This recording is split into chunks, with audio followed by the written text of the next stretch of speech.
వందే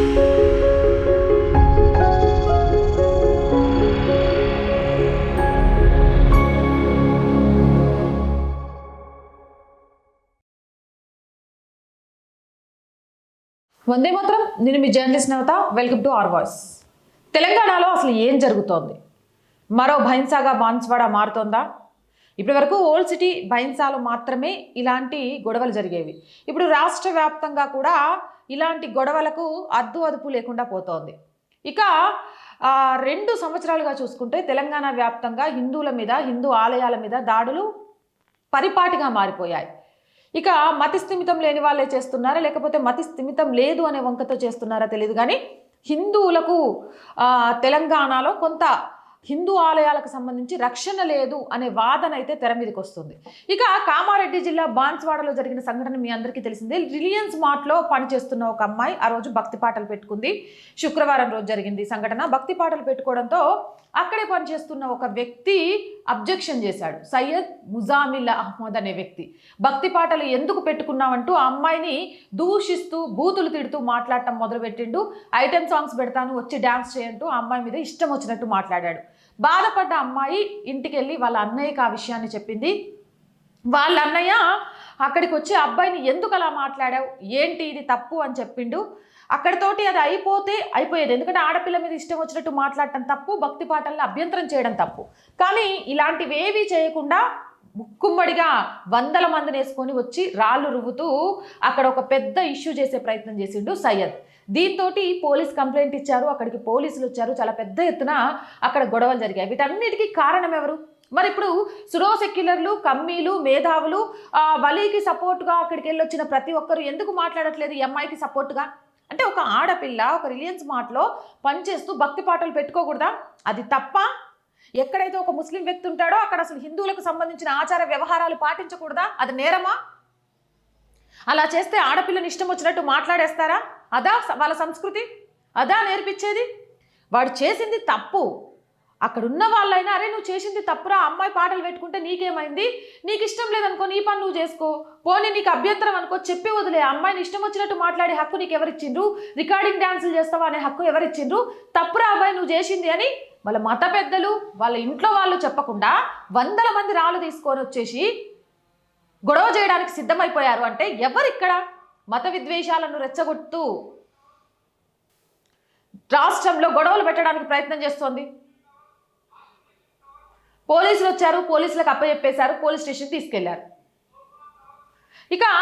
ఇక ఇంత జరిగిన తర్వాత ఎవరు ఊరుకుంటారు? ఒక అమ్మాయికి సంబంధించి అన్యాయం జరిగినప్పుడు పోలీస్ స్టేషన్కి చేరుకొని ఎందుకు ఎఫ్ఐఆర్ తొందరగా చేయట్లేదు? మీరు అతన్నైతే పట్టించాము, తీసుకెళ్లారు. తీసుకెళ్లిన తర్వాత ఎఫ్ఐఆర్ చేయడంలో ఎందుకు ఆలస్యం చేస్తున్నారంటూ హిందూ సంఘాల నాయకులతో పాటు ఆ అమ్మాయి కుటుంబ సభ్యులు కూడా చాలా గట్టిగా అడిగారు, నిరసన కూడా వ్యక్తం చేశారు. ఇక్కడ నాకు క్వశ్చన్ ఏంటి అనంటే, సయ్యద్ ముజామిల్ అహ్మద్ నిజాలు ఆలోచించకుండా అతన్ని విడిపించాలని గుంపులుగా అక్కడికి రావడం ఎంతవరకు సమంజసం? ఆయన చెప్పాడు కదా అని రాళ్ళు తీసుకొని లేకపోతే విధ్వంసం సృష్టించాలి అని చూడడం ఎంతవరకు సమంజసం? వచ్చిన వారు రెచ్చగొట్టే ధోరణిలో ఎఫ్ఐఆర్ నమోదు చేయాలని కోరుతున్న వారిని వెక్కిరిస్తూ ఏం చేస్తారో చేసుకోండి అంటూ ఈలలు కేరింతలు కొట్టడం ఎంతవరకు సమంజసం? అంటే వీళ్ళు ఇంత చేస్తున్నా యువతలున్న వాళ్ళు అస్సలు ఆగ్రహానికి గురి కావద్దా? ఓం శాంతి, ఓం శాంతి, ఓం శాంతి, అమ్మో అక్కడుంది మైనారిటీలు కాబట్టి మేము ఏమైనా మాట్లాడితే మా మీద కేసు అవుతాయి, రాళ్ళు రువ్వించుకోవాలి, ఆడపిల్లలు రికార్డింగ్ డ్యాన్సులు చేయమంటే సరే రికార్డింగ్ డ్యాన్సే కదా అని ఊరుకోవాలని ఎంతసేపు ఊరుకుంటారు? తప్పు చేసినోడికి శిక్ష పడాలి, శిక్ష వెయ్యండి అని చెప్పాలి. మొన్న ఈ మధ్యకాలంలో ఆంధ్రాలో ఒక సంఘటన జరిగింది. ఓ 8 ఏళ్ల పాపం మీద కొడుకు దాష్టికం చేసిండు. ఆ తల్లిదండ్రులు అసలు వాడు మాకు కొడుకే కాదు, వాడు సచ్చినోడిని మాకు చూయించకండి, వాడికి మేము కర్మకాండాలు కూడా చేయమని చెప్పారు. గట్లుండాలి పేరెంట్స్ అంటే. మీరేం పేరెంట్స్? లేకపోతే మీరేం మనుషులు? ఓ ఆడపిల్లను అవహేళన చేసినోడికి బత్తాసు పలుకుతూ వచ్చి పైగా అవతల వ్యక్తులకు కోపాలు రప్పించేలాగా కేరింతలు ఈలలు కొడితే ఏం చేస్తారో చేసుకోండి అని అంటారా? అంటే తెలంగాణలో మీరు ఏం చేసినా చెల్లుద్దు అనుకుంటారా? రాళ్ళు రువ్వడం, దాంతో చాలామంది గాయాలు కూడా అయినాయి. గాయపడ్డ వాళ్ళలో 1-2 పోలీస్ సిబ్బంది కూడా ఉన్నారు. పోలీసులకు రాళ్ళు విసిరే వాళ్ళని బుజ్జగిస్తున్నారు. ఎందుకు బుజ్జగించాలి సార్?